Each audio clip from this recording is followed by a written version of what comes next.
SPA Bata Balita. Magandang umaga po sa inyo lahat. Ako po ang inyong host ngayon sa Grade 3 SPA Bata Balita. At ako po si Binibining Iris Zaria A. Cruz. Ang akin pong ibabalita ngayon ay mga pagtaas ng presyo ng mga gulay. Binibining Cruz, pasok!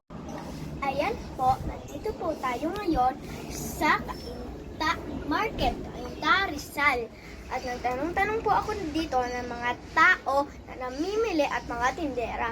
Sabi po nila ay sobrang taas na din daw po ang tinaas ng mga gulay. At pag binaksak presyo na din daw po nila, wala na daw po silang kikitain. At ang mga halimbawa po ng mga pagtaas ng gulay, kunwari po, bawang. Dating 50 at ngayon, 100 na per kilo. At sibuyas. Dating 50 din po at ngayon po ay 100 na din po per kilo.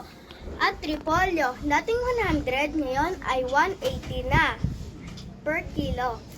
At yung kamatis naman po ay dating 40 at ngayon ay 140 na kada kilo. At ayun po ang mga sabi nila sa akin na mga presyo ng mga gulay.